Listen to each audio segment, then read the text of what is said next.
Hello and welcome to the B2B Insights podcast. I'm Conor Wilcock. I'm Managing Director of B2B International in Europe. And today I'm joined by my colleague, Oliver Truman, and we're going to be talking about the latest iteration of our B2B Superpowers Index study. So we're going to get straight into it. I'm going to ask Oliver to introduce himself in a second and just to give a high-level overview of the Superpowers study. I know it's something we've been doing for quite a few years now. So Oliver, if you could, as best you can, just give a high-level potted history of our Superpowers Index study. Sure. Well, it's good to join you today, Conor. I'm a Senior Research Director at B2B International, and I guess in many ways this Superpowers Index study has been my baby for the last 4 or so years. So this is a regular study that we do. In fact, we started it in and around the midst of COVID when we wanted to really get a deep dive into what it is that drives B2B buying behavior, particularly at that very tumultuous time. And what we've done since is we've turned it into a bit of an annual tracker.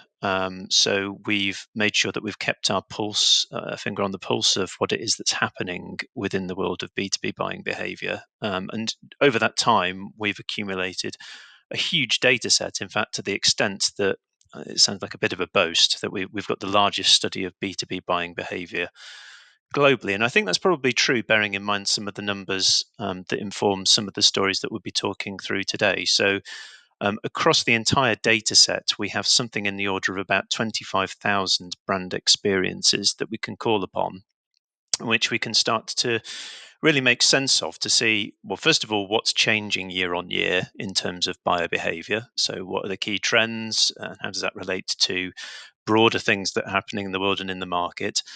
Plus, also trying to look ahead to new things that are coming onto the horizon that B2B marketers should pay attention to, and which we hopefully have a bit of an inside line into. So, it's those two broad strands, those two broad themes that we're looking at today. Thanks, Oliver, and some big numbers there, and I think that's a very important thing as market researchers. We love to get as big sample sizes as possible to play around with, because it means that we can slice and dice the data, not just looking at it on an overall level, but looking at differences by size of company or by region or by the role or the function of the buyer being surveyed.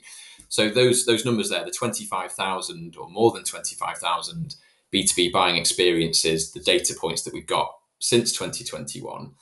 Even this year, though, just looking at the 2024 iteration, we've surveyed more than 3,500 business decision makers here, giving us data on over 6,500 brand experiences. And so, again, that gives us, when looking at year-on-year differences, a massive data set that's unparalleled in the B2B world to play around with. But even within the 2024 iteration of our study, we can really go a few levels deep in terms of our analysis to see what's happening with B2B buying behaviors. You mentioned, I think, that it's also a global study, right? And so we do, like in every year, we cover multiple major markets. So we've got those 3,500 decision makers split across the Americas, so US and Canada. We've got a strong contingent of buyers in our sample from the EMEA region and also APAC too.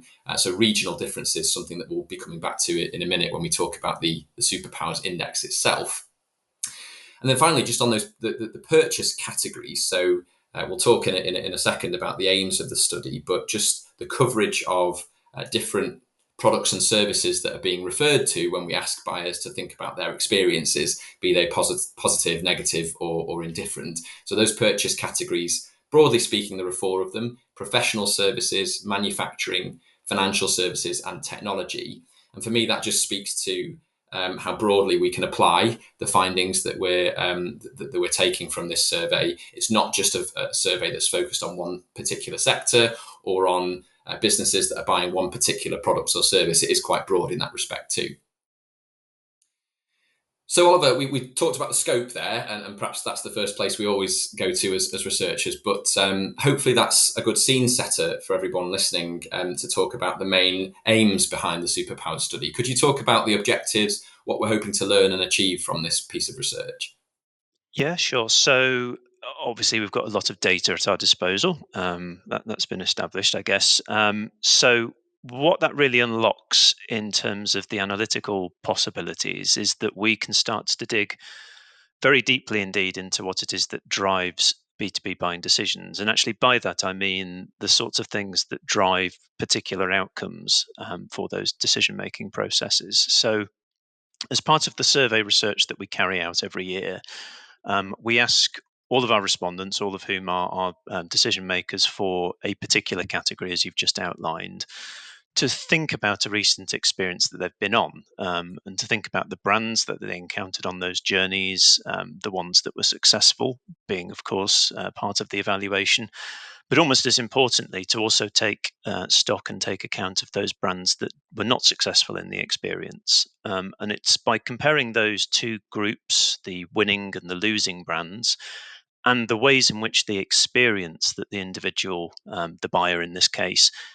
felt as they went through that purchase experience, that allows us to pick apart the things that truly make the difference between winning and losing. So the drivers, the decision drivers, importantly, are what we get into there. And those decision drivers range from things that are relatively more functional, the things that many people have said for many years are the foundation of a B2B purchase decision. So things like meeting certain quality requirements or being competitively priced or delivering products or services to an agreed timescale or schedule, plus also an increasing group of more emotional attributes. So things about, as an example, the extent to which a brand aligns with the personal values and ethics of an individual decision maker, and the many ways in which that can be very different between different groups of people. So we explore all of that, and actually we keep quite a close eye on the types of decision drivers that we need to include in our survey, and we periodically update it based upon not just the other research projects that we do as a business, but also broader trends that we see happening in the industry more broadly. So we keep that up to date. So we understand the drivers behind those decisions.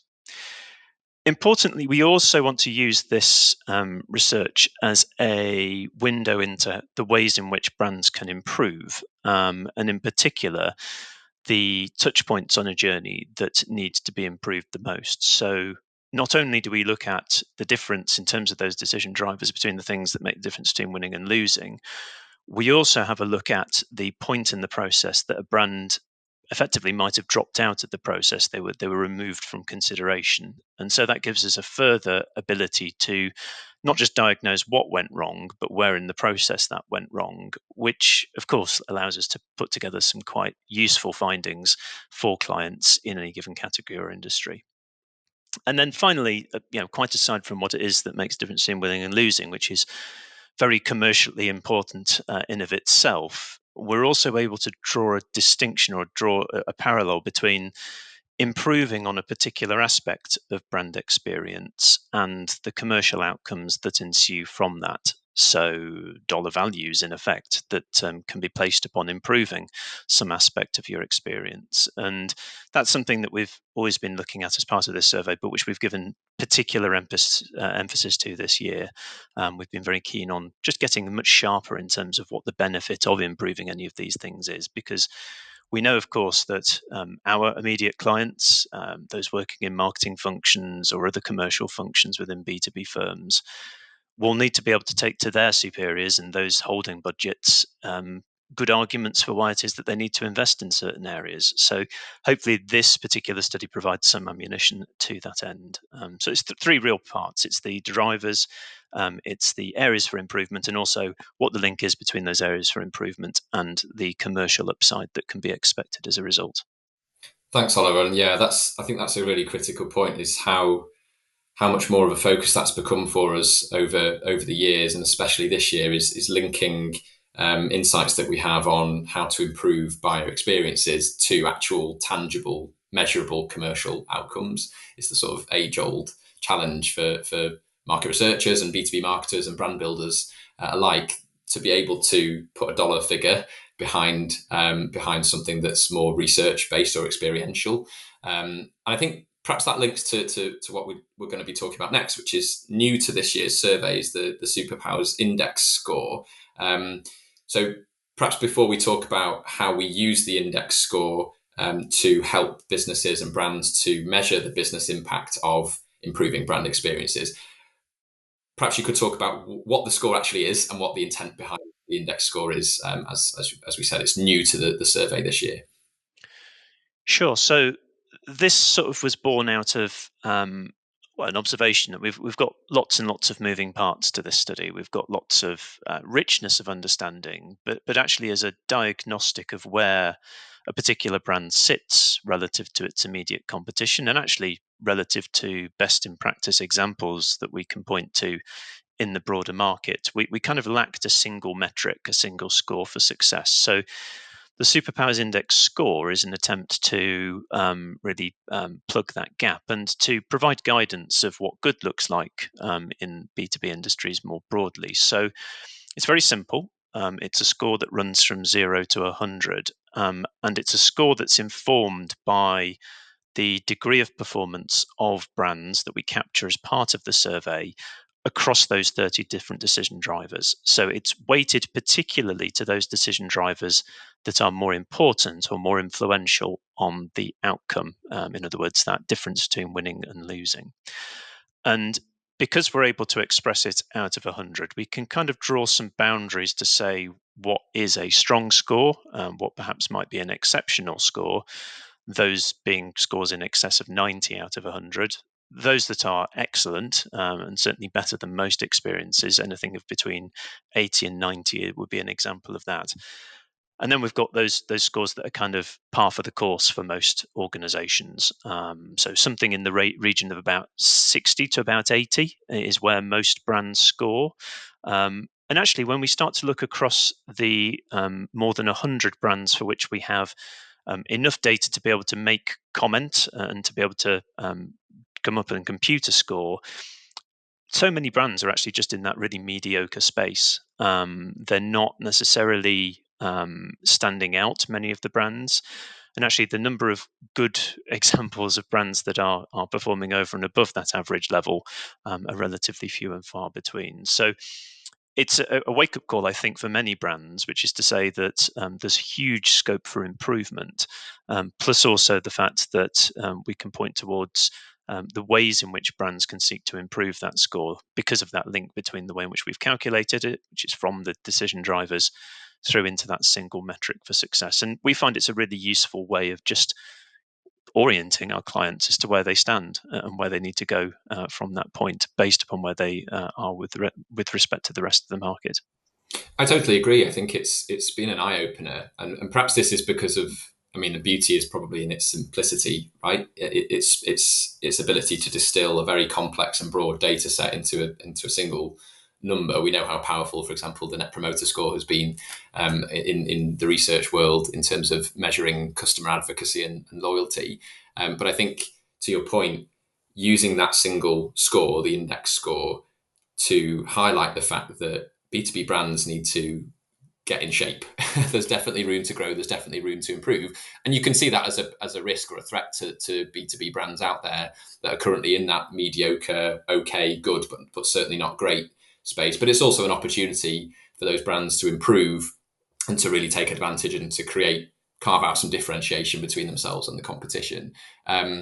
Just going back to that the fact that it's a single score, and I drew parallels with the Net Promoter Score there. Obviously, these two metrics do very, very different things, but I think one thing that's common to them in terms of the questions that I get asked about the Net Promoter Score, for example, is how we can account for cultural differences. So a good Net Promoter Score in the USA is very different to a good NPS in France or Singapore. I would imagine, tell me if I'm wrong, but I would imagine the same is true of the data that goes into the Superpowers Index score. So have we done anything to account for those cultural differences that we know are out there and that do affect how people responding to surveys use these sorts of scales and questions?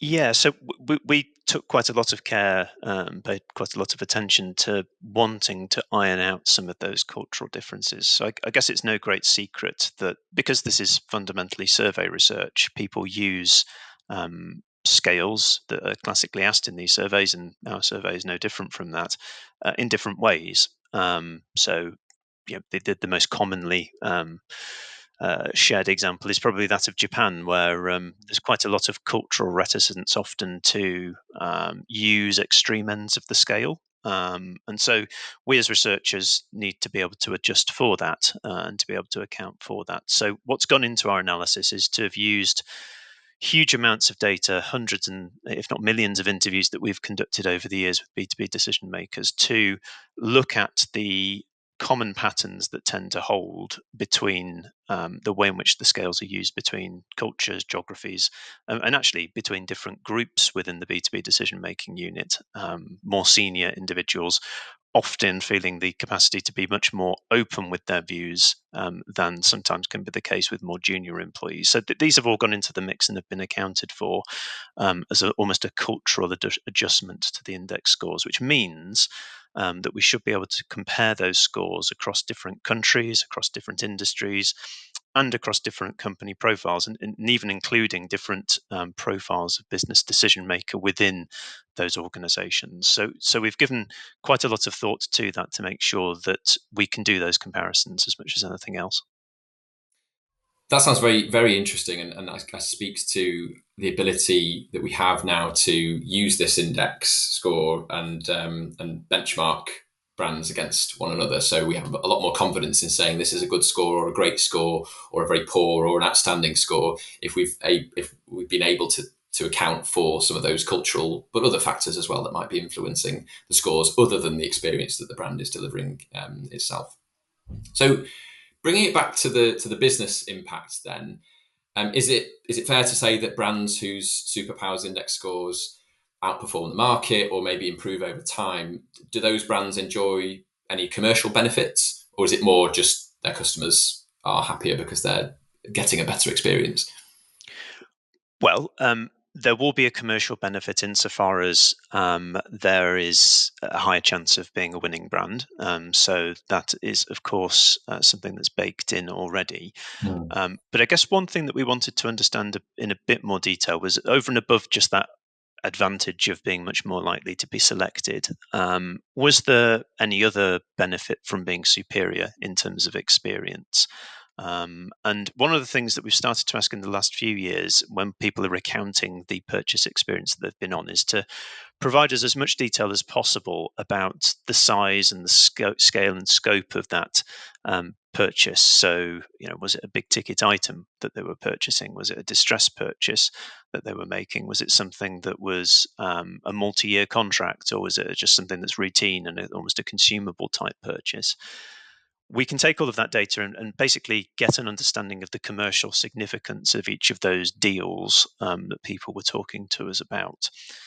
And we were able to take that commercial information and to link it to our Superpowers Index scores. So, in other words, effectively the size of each contract or each decision that was being made by our buyers in our survey could be linked to it. And we were able to model that, but also importantly, adjust for those things that you would naturally expect to vary the size of the contract or the size of the deal that we were looking at. So, of course, if you're going to look at something like relatively small consumables that are being purchased, of course, those are going to be lower value, more routine purchases, as opposed to, let's say, for instance, somebody signing a multi-year agreement for a huge piece of software as a service solution that might be underpinning and driving their entire business process.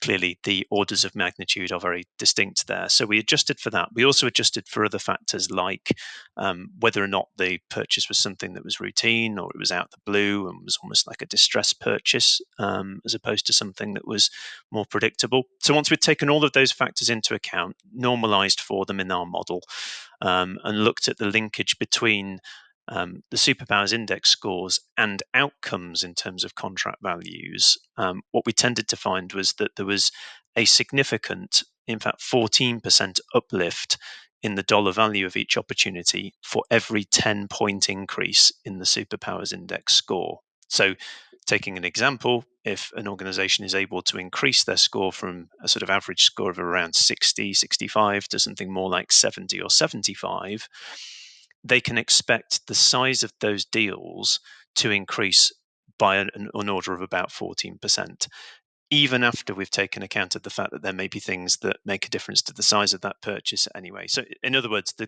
claim that we're making here is that experience doesn't just put you in a better position to win a competitive bid, it also puts you in a position to actually be able to upsell even within that bid a little bit more readily, and to be able to justify the value that you're wanting to claim and wanting to seek as a B2B marketer. So yeah, really strong evidence that this matters not just for winning, but also for securing longer term value as well. Wow. So it's not just improvements in win rate, which, as you say, are Mm. inherent to the design of the study. It's looking at the differences between winning brands and losing brands, but it's winning bigger as well. Its ability to win bigger deals. And does that improvement? Do we see that improvement in a sort of linear fashion? So, for example, if you go from poor to okay, or from good to great, or from great to outstanding, are we still seeing that consistent uplift in dollar value as we make those improvements, or is it more just for brands that are starting from a much lower point and just getting to an acceptable level of experience? Yeah, so it's surprisingly linear. Okay. That's not to say that there aren't differences at the extremes. So, of course, if you're going from a very low level of performance, well, actually, frankly, you're probably not very likely to win in a competitive bid. So there's probably less of a relationship there. But actually, when we look particularly at those average scores going into higher than average scores, yes, we get this sort of regular 14% or thereabouts improvement. But we also see something similar when we get into the higher levels. So a brand going from 75 to 85, for instance, out of 100, would also expect to see similar returns, as far as we can tell. So there's a benefit here, irrespective of where a brand sits in terms of its overall performance at the moment. And I guess this stands to reason. You're just going to be more confident to purchase from a brand, not just for existing requirements, but actually you're going to be particularly reassured if a brand is seeking to get into new categories or to things that are almost adjacencies to areas that they might have been selling historically. The classic one in B2B is, of course, product firms moving much more into services and wanting to have a much more resilient and much more predictable services return that can be sold alongside products. That is enabled by just delivering much stronger levels of service, and you're able to convince customers of that, even if you're doing a good job with your products right now. Those opportunities are unlocked further up the performance scale. It's also worth noting here that actually we've done some early analysis on this, and it also seems to be the case that our Superpowers Index score is linked pretty strongly with long-term stock market performance. So when we looked at stock market performance over a period of something like 5 to 10 years, there was a pretty strong correlation between the index scores that were being reported, and actually even over the lifetime of our study that were being reported, and that stock market performance. So it's emblematic of this kind of longer term return that brands can expect from doing well on this score. And it sort of validates the research and the underlying analysis if it correlates well with an external data point, like stock market performance as well.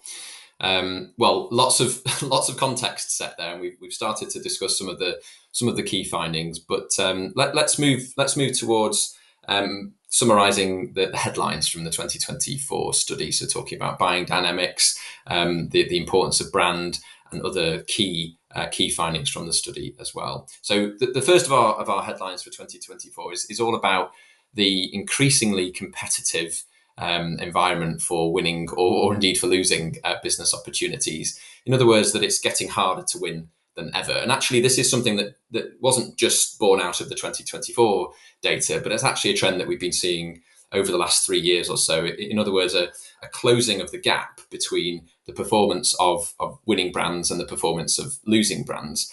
The extent to which that gap has closed, it's actually closed by 78%. So it's if you think of the gap 3 years ago between winning and losing brands, the gap in 2024 is less than half of what it was just 3 years ago, which is feeding into this idea that it's much harder to win. It's harder to carve out that point of difference between yourself and the competition. Oliver, I wonder if you could provide some detail on what exactly is going on here. What are some other data points that are leading to this conclusion that it's getting harder to win than ever before?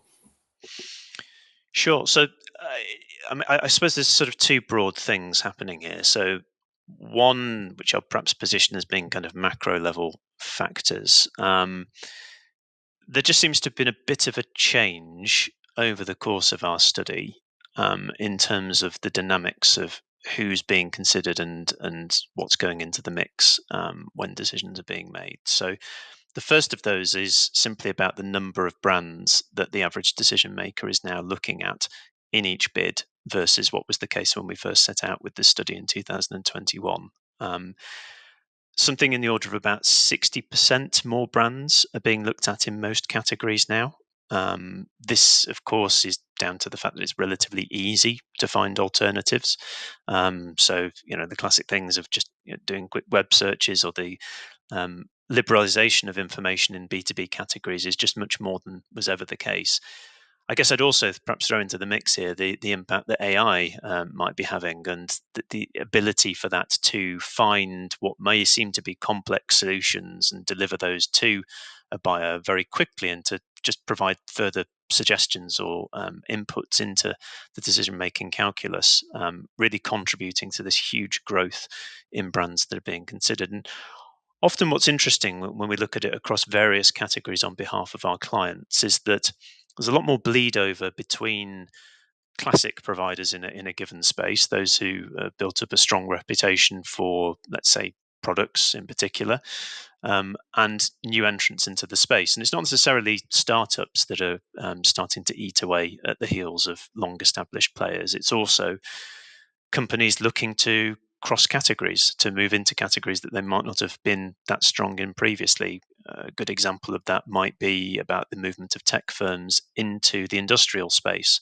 and wanting to be much more involved in some of the underlying systems and software that's powering industry nowadays. Lots and lots of talk, of course, about things like Industry 4.0, but this is where we do really start to see the impact of brands from other spaces moving into what some quite traditional B2B brands might consider to be their space, and for nobody else being able to enter it. So a big increase in the number of brands. That therefore means, of course, that there's lots more new entrants with new delivery models, with new ways of presenting their brand that people might be surprised by and positively surprised by, which accounts for that falling gap.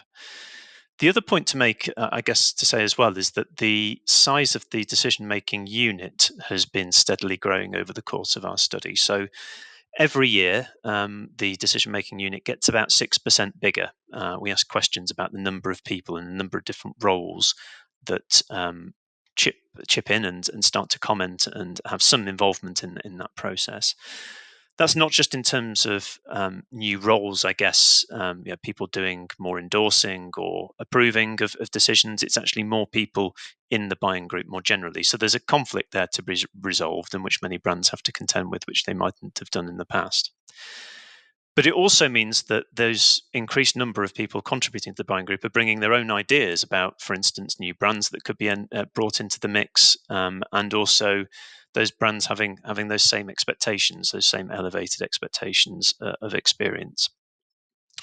All of which has meant that actually another macro level trend is that the position of the incumbent is just much more precarious than it ever has been. So whereas incumbents might have expected to pretty much routinely win business in B2B markets in the past, that is much less the case now.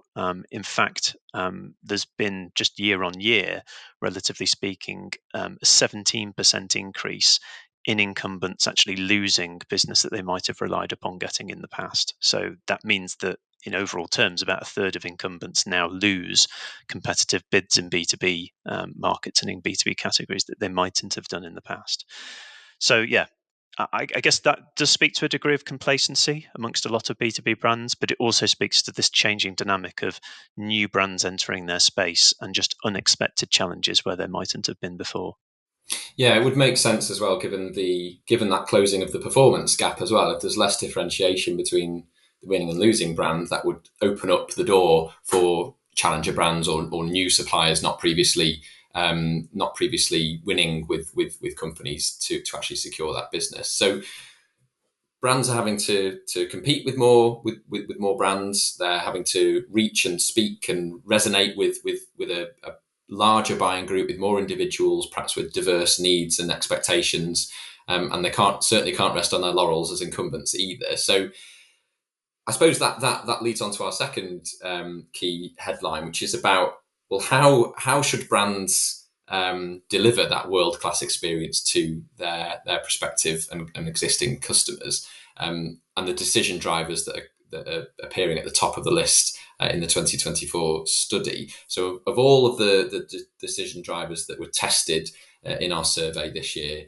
the three that were at the top of the list that are more important in impacting a decision as to whether to go with a supplier or not.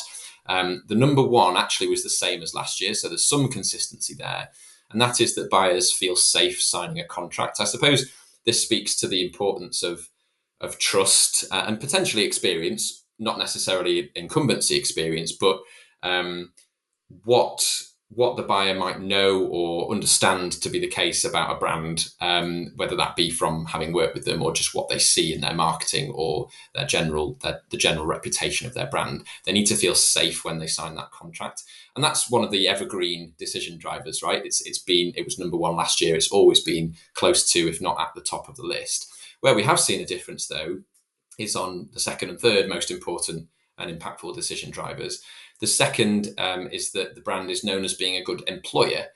And I think that was number 10 ranked. It's 30, isn't it, Oliver? The 30 Mm. decision drivers in total. So it was about a third of the way down the list last year. Number 2 this year. And I think this starts to introduce the idea that brand has never mattered more, because the strength of a supplier as having as being a good or a strong employer brand, that isn't something that we've typically associated with a customer wanting or a buyer wanting to choose a brand to purchase software as a service or purchase an enterprise product from. But it's number 2 this year. And then number 3 is that the brand are active thought leaders. And that was way down at number 20 last year. So that's really shot up the leaderboard and is now a really fundamental part of the buying decision. And if we try and tie all of those 3 together with a bow, I think again, words like trust and experience, brand reputation as well, are really coming to the fore. So we do believe brand has never mattered more. But of course, it goes beyond decision drivers. Within the Superpowers survey, we've also gathered some really interesting insights from B2B marketers within our survey. Oliver, I wonder if you could tell us about how marketers' priorities are shifting in the B2B world, and whether that aligns with what appears to be the direction of travel with those decision drivers. Yeah, long story short here is that there's actually a fair degree of agreement between what appears to be important to B2B buyers and actually the B2B marketers who are attempting to persuade them. So one general trend that we're seeing, we ask B2B marketers within our survey every year about what tactics and what strategies they're going to be prioritizing in the next 2 to 3 years, following us asking the questions. And typically speaking, we've found that a focus on demand generation and driving and converting leads has always been very high up on that list of priorities. B2B marketing is perhaps characterized more than anything else by the desire to get a list of leads that can be passed on to a sales team to convert and to turn into business. What we've seen, though, is a steady but notable decline in the degree of priority given to that. So, whereas it might have been in and around about number 3 position in 2022 as one of the top ranked strategies that they're pursuing, that's now dropped this year to number 7, which is quite a big drop, bearing in mind the other things that are probably going to have to fill the gap between that and number 1 position. So, whilst there's been a less emphasis on that side of things, sort of the mid to bottom of funnel, countervailing that has been a much bigger emphasis and importance being placed progressively year on year on raising brand awareness and top of funnel performance. Indeed, that's now the number 1 strategy that B2B marketers are seeking to pursue, which is a profound difference in the way in which the B2B category might have been looked at in the past, that it was all about trying to drive sales, trying to get those opportunities through the door. So realization that long-term brand building is really critical to being successful in a market, and something that we, of course, as practitioners in the area, are very, very encouraged to see. Absolutely, and it seems as though therefore there is an alignment between what B2B buyers are saying is important to them and what B2B marketers are prioritizing, which is, of course, a good thing. Is there alignment, though, in terms of whether that translates into the performance of B2B brands? Because it's a lot easier said than done, prioritizing brand building in contrast to mid to end funnel demand generation strategy. Quite easy to say that and to say that we're prioritizing that, but have we seen through the data that the performance of B2B brands reflects those newly reshifted priorities? I think it's probably fair to say not quite. Okay. Yeah, I mean, because we have the two sides of the coin, we're able to say, how B2B marketers think they're doing, and then correspondingly how the buyers think they're doing on the flip side. So we ask a question, and have done for several years now, of B2B marketers about the extent to which they see their performance as being strong for a particular statement. The statement is communicating a distinct brand position or strong USP. And what we find is that 71% of all of our B2B marketers this year, and actually in common with previous years, have agreed with that statement. They've given themselves pretty good ratings for that. On the flip side, though, we've got almost equal proportions of B2B buyers saying quite an opposite message, which is that many of the brands that they see at work have very similar messages. In other words, they all sound and act the same. It's 68% of B2B buyers who agree with that type of statement. So, yeah, you'll see here that there's just a disjoint between what marketers are thinking they're doing in terms of the delivery upon USP and what buyers think in terms of some of the creative execution that they might see, the ways in which brands present themselves day in, day out. And actually, that proportion saying that brands all look the same has steadily increased, and actually increased by a significant degree in the last 3 years. So this is a trend that marketers cannot ignore. There is perhaps, if some to sort of coin a phrase, a sea of sameness that's going on in the B2B marketing world, which I'm sure many will be familiar with.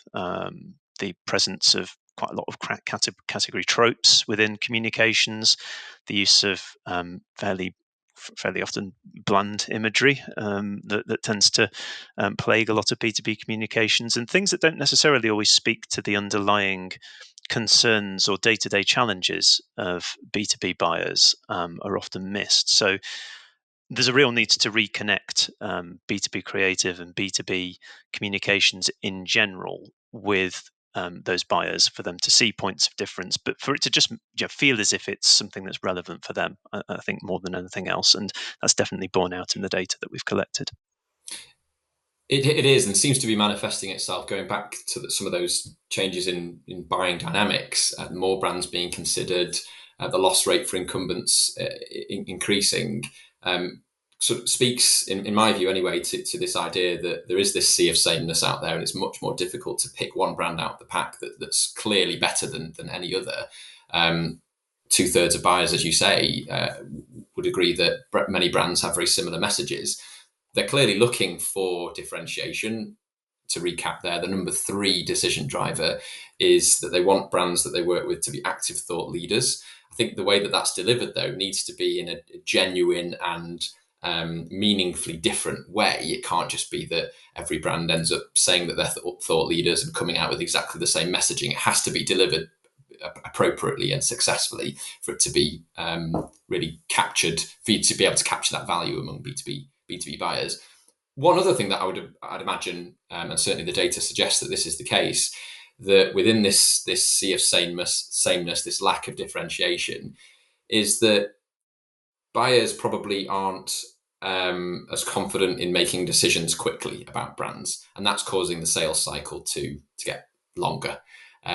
What we found in the Superpowers data that we have this year is that improving the experience not only helps us to improve our win rate, as we've discussed, and realize that uplift in the value of opportunities, it also enables us to close deals more quickly, to shorten that sales cycle. We know overall that the sales cycle is getting longer. Since 2021, it's increased by more than 15%. So I suppose my question to you, Oliver, is what can brands do in order to close deals more quickly, to get over the line more quickly with customers? Yeah, so I mean, this is not a new observation, I guess. Probably most people listening to this are kind of relate to the fact that it's very, very long sales cycles at the moment, and getting ever longer. And yeah, definitely the data that we've collected proves that point. So what we wanted to do this year was just sort of try a bit more active and a bit more kind of on the front foot in terms of the sorts of things that correspond with very long or much shorter sales cycles in general. And so, again, because we've got such a large amount of data at our disposal, we can do some pretty rigorous statistical modeling of that relationship. So, not only have we got our 30 different decision drivers that we've spoken a little about today, and the correspondence that they have with the length of the purchase decision, but we can also look at a series of other characteristics of the purchase. So, as a quick example, the extent to which a brand went through a channel partner and through a distributor, which is obviously a reality for many B2B organizations, the extent to which a brand was purchased in any way using some kind of online platform, whether that was to perform large parts of the transaction or whether it was just individual parts of the process that were done online in some way or other. We were able to look as well at the extent to which any part of the purchase was involving certain people within their organization, and which decision makers got involved. So we put all of that different information into a pot and started to look at the statistical relationships that held between the decision cycle, and the length of that decision cycle in those circumstances. And we found, broadly speaking, there are around about four categories of things that we discovered to have a significant relationship with shortening the sales cycle. So if I go in sort of reverse order of the things that had some significant impact, but probably the least impact overall, was first of all around the importance of making use of digital channels wherever possible. What we found is that where there was not just the use of those digital channels, but also the melding in of a human part of the experience. So introducing a human element at the right points in the process, almost the ideal hybrid purchase process. We found that there was a shortening of the sales cycle by around 4 weeks, which is very significant in terms of the year or more that this is taking at the moment. Almost a month taken off that decision length.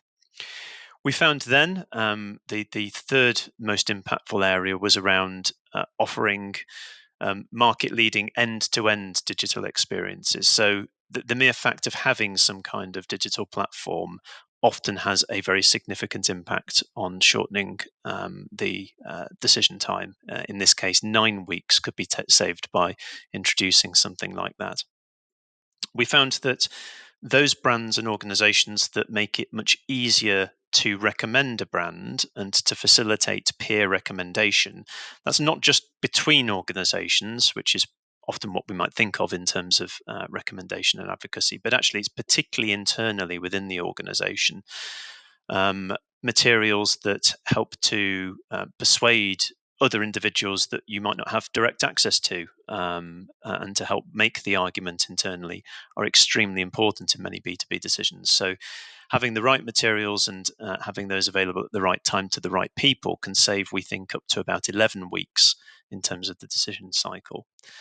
And then finally, and most significantly, in terms of shortening sales and lead times, was around strengthening the first interaction that a brand has with a buyer. Particularly impactful in terms of new relationships, so new business, but also important, of course, for existing business. By this, we mean things like making sure that there was an early diagnosis of the needs of the buyer, making sure that the right subject matter experts at the brand's end were put forward to the buyer, making sure that the right content and materials were surfaced up at the right time, making sure that that first interaction is as strong as it possibly could be, whether that's mediated by a person, whether that's mediated digitally, could, we think, save up to 16 weeks from the decision cycle.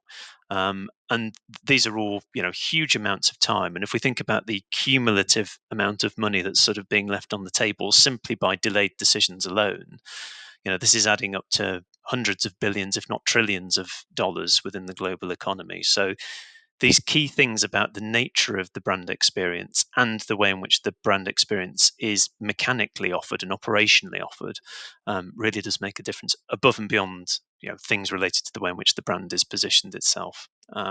Really important finding, we think, from this year's study.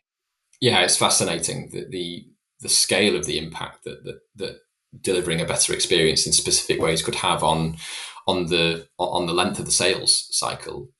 As you say, it could unlock a huge amount of economic potential within the B2B world on aggregate. But also, if we think about individual organizations selling to other businesses, it's the sales resource that's tied up within that sales cycle. If you can shorten that, then that can be deployed to new opportunities, to working with new customers, to securing additional business. So huge opportunity there to realize some commercial benefits from delivering that enhanced experience. And that's one of the things that you were talking about then, was about finding the right balance between human interaction and the market leading end-to-end digital purchase experiences. And it just seems to me that B2B buyers are looking for buying experiences that are more personalized, that are more adaptive than ever. Going back to those decision drivers for a second, you mentioned right at the very beginning of our conversation today that some of those decision drivers are more organizational or professional in nature. So is the brand competitively priced? Do the products and services work? Do they offer variety and choice? And other decision drivers are more about personal motivations. So that could be, does the brand align with my personal values and ethics? Do they teach me new skills and knowledge? So we have to find this balance and know that there are two types of motivations when buyers are thinking about choosing a brand: what matters to them individually and what matters to the organization on whose behalf they're purchasing. What we found this year is that for the first time ever, the aggregated importance of personal decision drivers outweighs the aggregated importance of professional decision drivers. So if individual motivations are becoming more important to B2B buyers, what can you tell us, Oliver, about the diverse needs of different roles within the buying group? Because as we've just discussed, the buying group is getting larger and larger. There are more people, more influencers involved in the decision. And if we want to speak to what's motivating them individually, that seems like quite a challenge, because those needs are surely diverse. So what can you tell us about how those needs might differ across the buying group? Yeah, so I mean, we drew attention earlier to, I guess, the top three decision drivers overall across all of our countries and across all of the categories that we look at. And we drew particular attention to the second most important factor this year, which is around being known for being a good employer, or that the brand has that sort of reputation.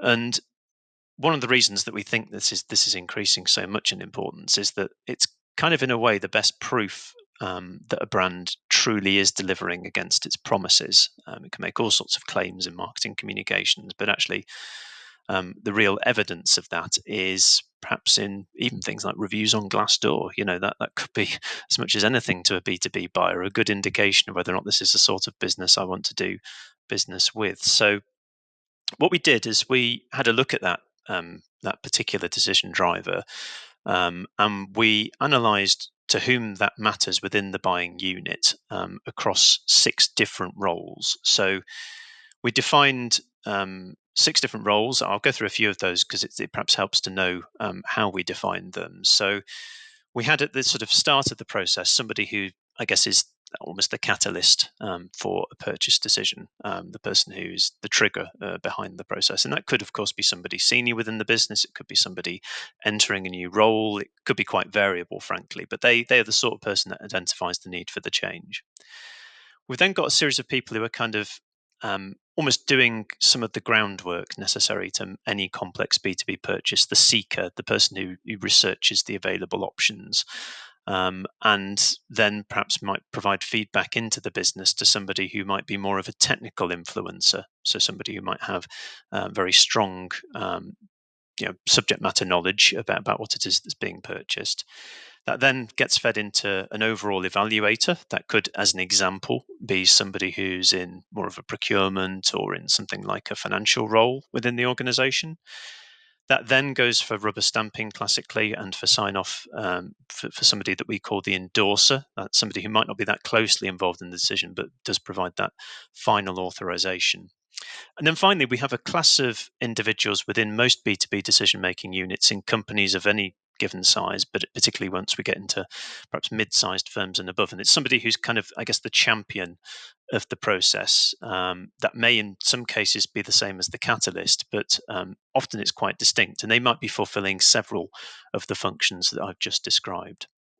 So, if you take that example of being known for a good employer, one of the critical things to perhaps note here is that although that's number two in overall terms, it's actually really a couple of roles that are finding this especially important. It's the seekers in particular, the people researching the available options, the ones who are going on to all sorts of websites and asking questions of AI chatbots and trying to find out and get the inside line on a particular brand. This is where being known for a good employer has a particularly outsized effect. And that's maybe all the more the matter because if we think about the profile of seekers, they are generally speaking younger members of the buying committee. They may, in some instances, be younger millennials and Generation Z individuals who have slightly different points of view when it comes to the ethics and the values that a brand needs to exhibit. So this is why they're looking for slightly different things and for brands that are known for being good employers. And that's as distinct from the endorser, the rubber stamper behind the decision, who might be in some cases, very senior within the business, often C level within the organizational structure. And actually, they're not quite so much bothered in terms of the overall decision drivers by this particular factor. So, what our observations kind of help to define for brands is okay, there's these decision drivers, but there are certain individuals and certain points in the process where you really need to dial up those decision drivers, and others where really they don't matter quite so much. And this is where we can start to build a much more adaptive experience, we think, a much more personalized experience depending on the nature of the individuals that we're seeking to influence at any given point in time. And that's what our superpowers for this year is able to deliver, a much more nuanced point of view on that. Thanks, Oliver. And it makes intuitive sense to me, and I'm sure to a lot of B2B marketers that would be the optimal way to deliver experiences during the B2B buying journey, that personalized, adaptive experience. Seems like a lot of hard work to do that. I mean, thinking it's hard enough thinking about every customer or prospective customer as a segment of one. Well, if we have to start thinking about every individual buyer or influencer within that customer as a segment of one, that could be quite a daunting task. So, I suppose without going too far down that road, maybe the question to ask is about what's the payoff here, right? If brands are able to make the necessary investment and focus required to deliver those personalized adaptive experiences, do we see a commercial payoff versus brands who don't or aren't willing to go down that road?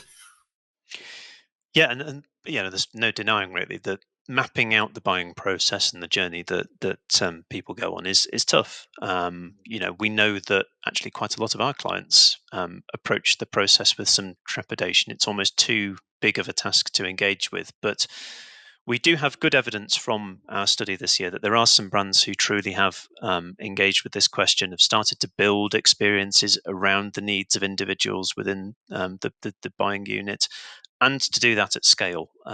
So to be able to do that through the use of technology in a way that means that, okay, there's a bit of groundwork to be done, but actually once you're operationalizing it, it can be very, very routinely done and much more systematic, perhaps, than it might seem at first blush. So what we're able to see in terms of the commercial return of those brands who get this right is that on average they get much higher contract values for very similar reasons to what we saw earlier around improving experiences, that actually delivering the right things at the right time has that link to the right almost to be able to sell more and additional things, and actually to be able to diagnose where there's a need for the customer in certain instances in which needs to be addressed.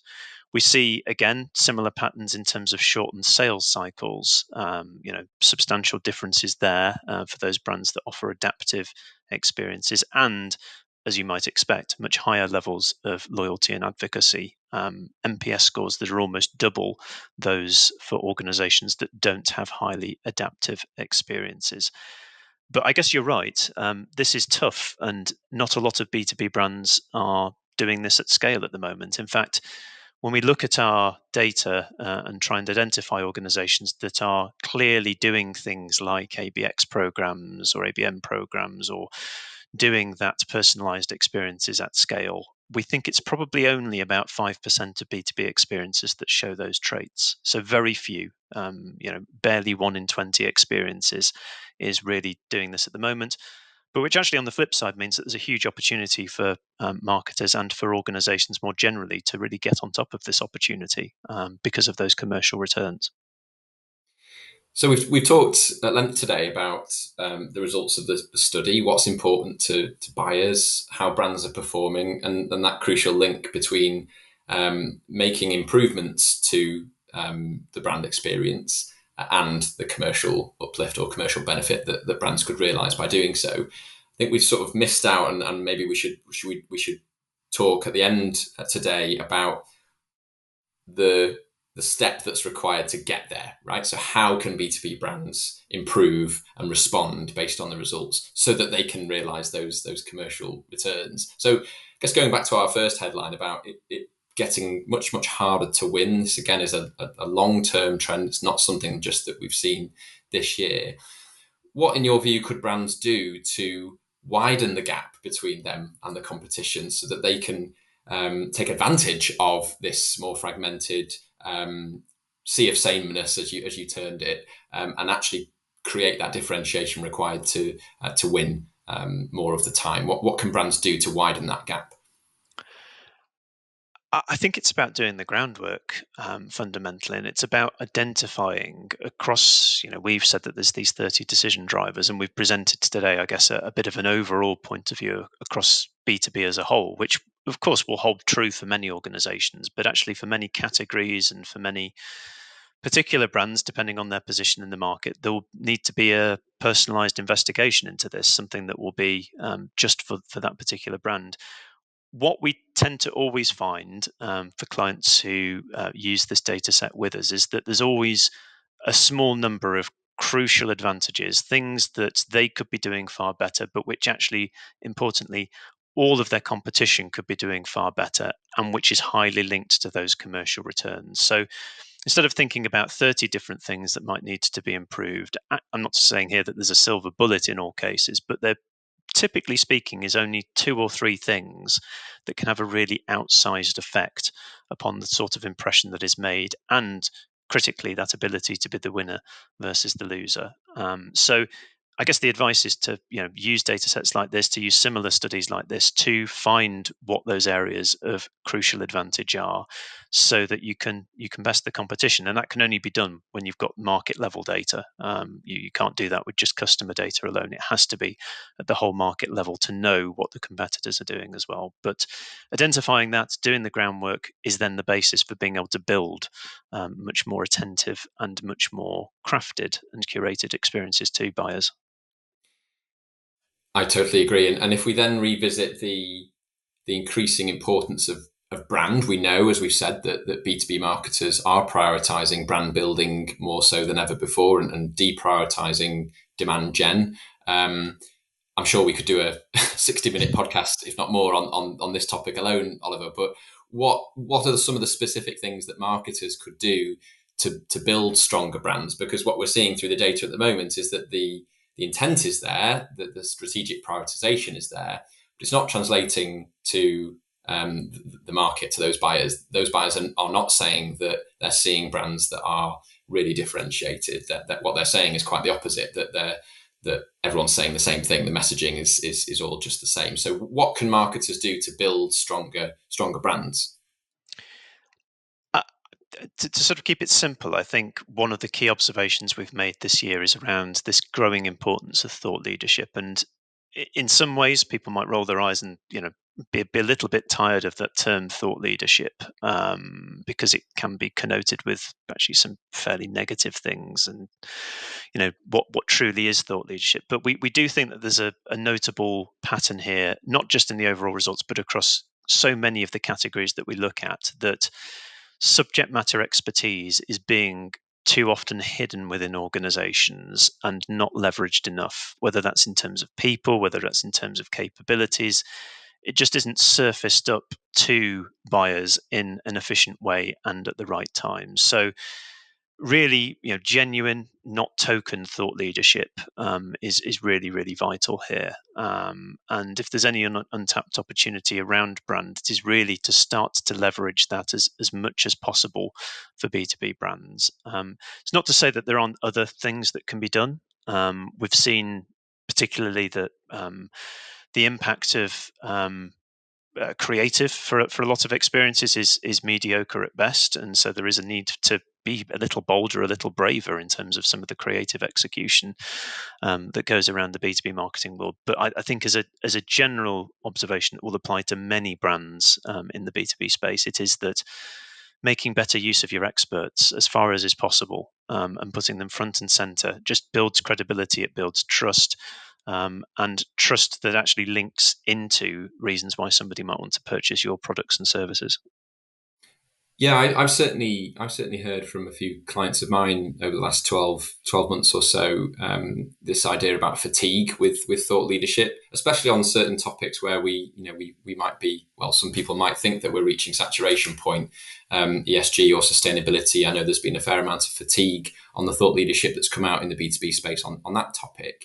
But I don't think it's fatigue meaning a lack of interest or a waning interest in the topic itself. I think it's fatigue in seeing the same message over and over again. As you said, buyers are looking for genuine, not token thought leadership. And that, I think, means that this is an untapped opportunity, not something that B2B marketers could be wading into and finding a lot of tired buyers that don't want to hear it. One other thing that's just stuck in my mind really about this whole superpowers study this year is this sales cycle, just how long it's getting. We know anecdotally it is taking longer and longer for our clients, for B2B brands in general, to get through that buying cycle. So what can brands do to keep close to customers, to speed up decision making, to close those deals more quickly? I think it goes back to looking at an organization's buying journey again. And even if it seems like it's something that might not work in your particular category or particular space, just nonetheless challenging oneself and thinking about what are the opportunities for digitizing an experience, but complementing it with human interaction, complementing it with maybe slightly more experiential and physical presence in some cases. We've seen from quite a lot of clients the growth in wanting to build out these experience centers in various key locations. It's not to say that that's a substitute for or in place of a digital experience. It's as well as the digital experience, but it's finding the right places on your journey for those two different types of experience, and the reasons why somebody might want to interact with you in those two different ways. It's the hybrid journey, I think, as much as anything else, and thinking about how that fits into your customer life cycle. And finally, thinking back to the importance of delivering a more personalized and more adaptive experience, thinking about those individual motivations that a diverse group of buyers might have within your customer or prospective customer organization. What can B2B brands do to create meaningful differentiation here and deliver those experiences successfully? I mean, that's a really uh, tough question. I suppose that there's again, it feels like a kind of big task. This, we've got to do everything all at once, and we've got to do it with flawless execution. I think the one thing I would say though is that. I mean, I'm a mere researcher in this space, but colleagues tell me that the kind of degree of maturity of technologies that deliver things like account-based experiences is developing extremely quickly, and it's harnessing that sort of technology, feeding in the data that can fuel some of those decisions that need to be made about what sort of experience is offered at what time. And really, as much as anything else, technology and the way in which it can allocate resource efficiently. So if somebody needs to interject or intervene in a process, doing so in a way that is data driven and is informed by, as much as is possible, evidence on what it is that works. Best in class platforms for these sorts of things now can start to help with those types of decisions. It isn't just about purely the digital experience. It's everything that goes around it. In addition to the technology stack, though, that B2B brands need to have at their disposal, I think it's also about this power of creativity, and of storytelling, and of really just thinking about ways in which we can latch on to those emotional needs much more. You noted earlier the fact that these emotional decision drivers are now actually the majority in terms of the things that are informing whether a brand wins or loses. We can't lose sight of that. Again, eyes might roll at this, but business to business may well be human to human, but I think it goes a little bit beyond that. It's about the way in which emotions kind of feed into people's place at work. It's not about them necessarily as consumers or in their, outside of work lives. It's about the emotions that go hand in hand with dealing with your colleagues or dealing with a restricted budget, or ways in which brands can speak to those needs and the creative needs that go around it, and executing on them in an interesting and non-tropish way that we see very often in B2B communications is really the way in which that can be unlocked. That opportunity, a mix of creativity and then also the technology that goes behind it. Well, thanks, Oliver. I mean, this has been really insightful for me, and I hope for our listeners as well. It's been a bumper episode of the podcast today. We could probably go on for even longer talking about this superpowers research. I hasten to say we've probably done little more than scratching the surface. There's much more that sits behind this piece of research. If people are interested in learning more, they can download the research report at dentsu.com/superpowers. We'll put all links in the episode description as well. If you want a sort of more tailored workshopping experience of this piece of research and the implications on your brand specifically, you can book a workshop with us and the Dentsu B2B team by emailing superpowers@dentsu.com. But I hope this has been, if you're new to the research study this year, I hope this has been a great introduction to the project itself, but also the implications and how actionable it can be for B2B marketers and B2B brands. If you're familiar with Superpowers, I hope this has taken it to the next level this year. As you said, Oliver, early on, there's been a lot of consistency in the aims and what we're looking to achieve from this study over time. But each year we do learn something new, and we measure some new things as well. So I hope it's been a really insightful introduction or reintroduction to the Superpowers research. Thanks again, Oliver, and thanks everyone for listening. Don't forget to rate, review, and subscribe. It helps us to get this podcast in front of more B2B marketers who might find the content relevant. So thank you very much.